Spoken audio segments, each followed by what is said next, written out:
Welcome back to the channel.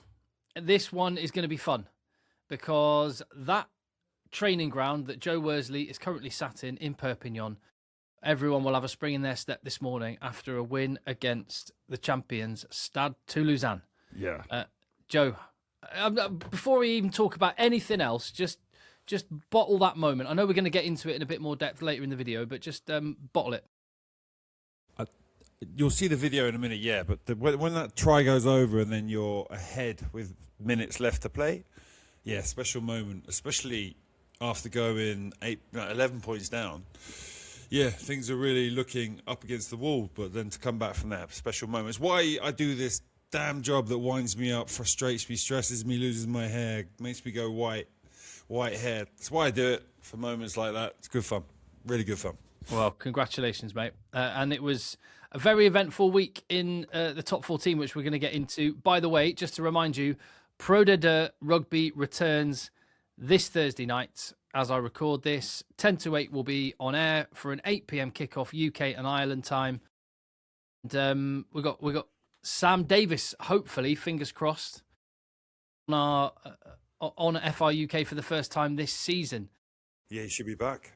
Should be back in a big old matchup. So, along with loads of overweight Pro D2 players who've been smashing it at Christmas for 2 weeks. Who knows? 100%. Actually, that's an interesting point. I had no idea. So you had games across the festive period, but there's a mandated stand down period for everyone involved in the top 14. About France, they really want you to enjoy your time with your family. So everyone has to have 4 days off in that Christmas week. So everyone basically got the 21st off to the start of the 26th. And then just 2 days before the game, everyone got together and built up for it. Whereas, in England, we didn't tend to do that. Well, sorry, I should have mentioned the actual fixture we've got is Provence are the hosts. So hopefully we might see George North as well on Thursday night against Sam Davis. Maybe an all-Welsh battle there, but lots of familiar names in a big game. But it was a very eventful top 14 weekend, which takes a break now for Champions Cup and Challenge Cup for a couple of weeks. By the way, your boys are up in Newcastle this weekend. Yeah. South of France to the north of England. Apparently it's snowing. Pretty hardcore. Off to Newcastle this week. Last week was fantastic. New Year's Eve was good as well. I had another French New Year's Eve. I forgot how much fun they are. You eat late. You eat so that you're sitting down eating while 12 o'clock goes over. Nice. And then you'll stand up and embrace each other. And I had snails, mussels, foie gras, and what was the other starter? I can't remember. Main course, steak, puree with a truffle. A truffle added to it. It was nice. It was good. Sounds decent. It was good. It was a happy New Year.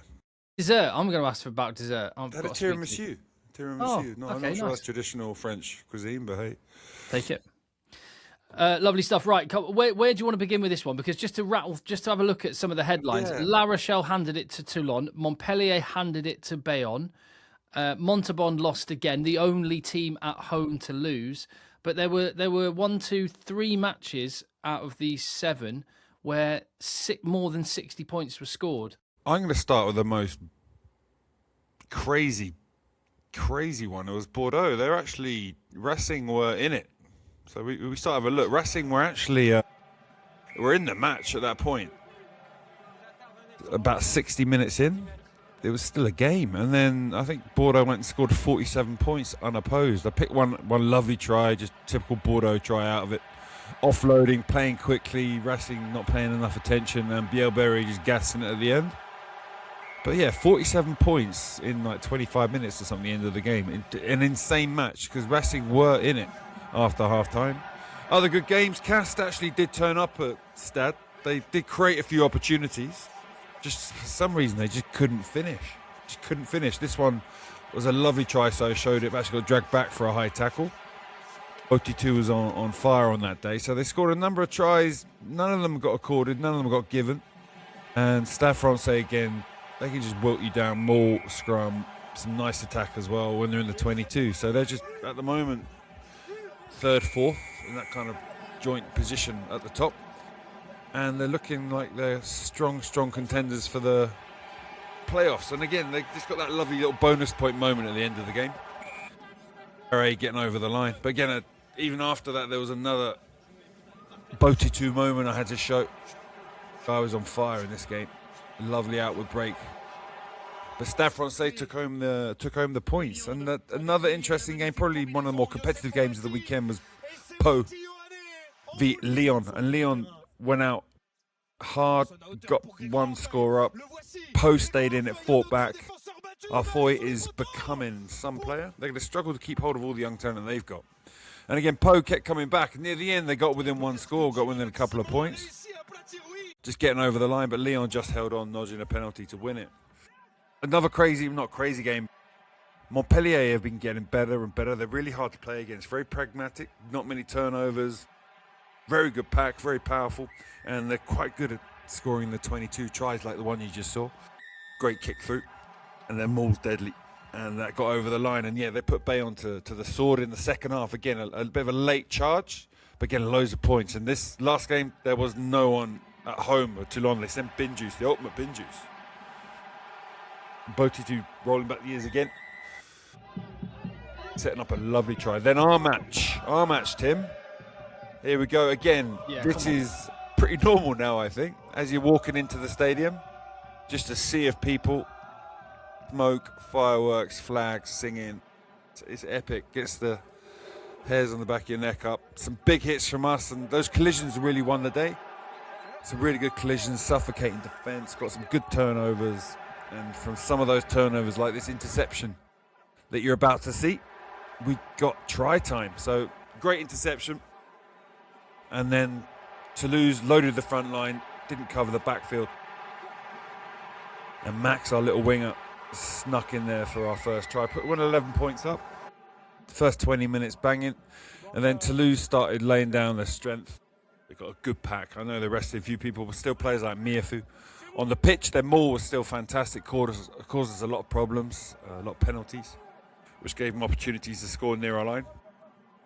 But a very Toulouse try coming up right now. Aerial battle won by them. And this is how Toulouse play. Now the ball's fast. Now you're in disorder. There's no defensive line, no structure. You've got to fight to get it back. So we're battling here. We lock them down. The first collision's not great. So they carry on getting go forward. And again, this is where Toulouse become dangerous. We're starting to get a line now. We're starting to get our defence in place. And one of the support players defensively comes into the ruck, doesn't do enough. The prop plays quickly, picks and goes, offloads to the support players. Everyone racking around him. Just see how they flood it.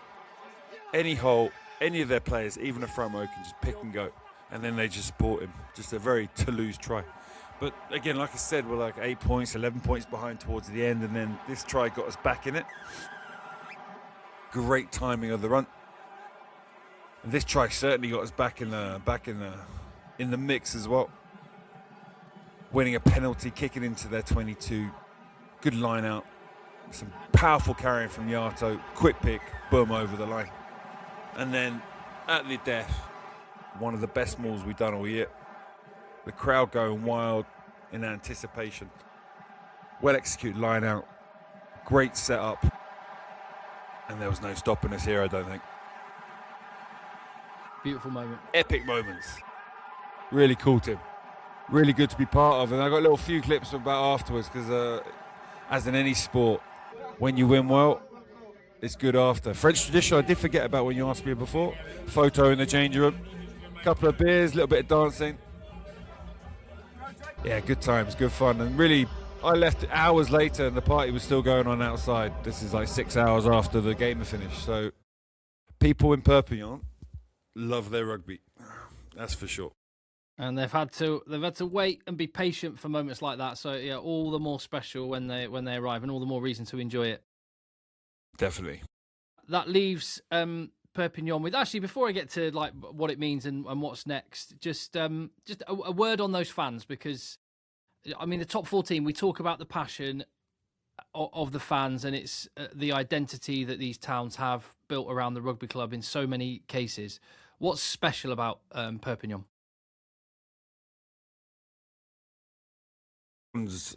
Motto is all is different here, and yeah, the fans are a bit crazy, but Perpy's I think this coastline's got a little bit more passion for your home area, maybe than anywhere else in France. It's just a little further south, a little more. They're so into their hometown. It's incredible, and it just means so much to them when you win a game like that. The people care so much about it. You're walking around town getting slapped on the back. I hate to think what's happened to the other coaches didn't win a game. Maybe they didn't get slapped on the back. Maybe something else happened to them. But the people are very passionate, and that comes as it's just so pleasant to see. It's just an incredible passion they have for the club. Really, genuinely care about it. In Bordeaux, people care about it as well. It's just here they really aren't shy about showing that love they have for Perpignan. And a bit of momentum built. And was that result, I'm assuming, off the back of, I mean, you mentioned a few things that went well and the best maul of the year, but I'm sure there's a lot of work that's been going on with you and the coaches over the last couple of months. Yeah, things are going forward. So, listen, there's a lot of mistakes in that game. That try showed the typical Toulouse try I'm not at all happy with, because we had people in place to counter-ruck or go over the ball, and then the players come around the corner, didn't really fill the space very well. So, yeah, there's loads still to work on. The team's getting fitter, getting more skillful, hopefully improve individual ability. So, yeah, there's a long way to go. But that's the exciting thing about jumping into a challenge like this. You can take them places and you can see it happen quite quickly. Some things are going to take longer than others, but I'm hoping by the end of the season, at the very least, we're in a good enough position to stay in the top 14, put it that way. Yeah, well, you're currently in 13th for the first time this season, which is a first step achieved. 9 points on the board, but some distance behind Lyon in 12th. Yeah, 18. So there's 12 games left. 18 points is a lot to catch up. Listen, I'm not going to worry about it too much. Like we talked about last time, each game as it comes, hopefully we'll find ourselves in a position to get near them at the end. But for now, let's worry about Newcastle this weekend. Yeah. Just when you broaden it out to the top 14, it was the consequence of the Champions Cup being next weekend, the consequence of, I don't know, it's just a mixture of things. That game was a fantastic moment. Like you say, Lyon Po was a really interesting game, and not to take anything away from the teams like Montpellier that you highlighted that put in a really good performance against actually not a bad Bayonne team, but it was quite an uninspiring weekend in a lot of ways. When you purely look at the scorelines and the French rugby, for all of the amazing things, it can throw up weekends like this. Yeah, those blowouts are very unusual. 60-point blowouts don't really happen that often. 3 of them, yeah, it's remarkable. Toulon really did send a very, very weak team to La Rochelle, who were smarting from getting beaten by 60 at Toulouse, but they'd actually sent their first team, just happened to fall upon a Dupont-inspired Toulouse that are amazing. Racing, again, that was a weird one. They're actually in the game. And like Bordeaux they can just suddenly accelerate and go. And they just did it. 47 points in a ridiculously short amount of time. So that's crazy as well. I think, the Toulon one's the one that sticks out, where Toulon, but still, their second team, they got a big budget. They should be hitting their straps better than they were there. But to the top 14's credit, as we've been highlighting recently, you mentioned Stade Francais in third. Their Parisian neighbours, Racing, are down in 11th, but only 6 points behind. Yeah, the salary cap, I think they based a lot on the NFL. I think when they made these decisions 10, 15 years ago, they wanted it to be competitive, which is why, again, I think at the end of the season, Toulouse's ability to spend extra cash on their players is going to go, because they're going to lower, I think, how much money Toulouse get for each French player they got, as every club does. It's just Toulouse got so many, it just creates a big gap. So a couple of weeks before we're back with French rugby, but just to throw the attention onto Pro de Deux, Provence are one of those teams that have been bubbling and building a little bit of momentum. They're where we're having our home game. A brilliant place to go and watch rugby. And I have recommended it as if you wanted to go away for a boys' weekend. There's plenty of places in Pro de Deux. If you wanted to go away with the missus and watch some Pro de Deux rugby, Provence is the one. Fantastic place. A beautiful city, 340 days of sunshine a year. Jose coming out of the pavement. Yeah, it's incredible. Yeah, absolutely stunning. And they are positioned beautifully, just 1 point behind second and third Colomiers and Valence, and I think they're starting to generate a bit of momentum.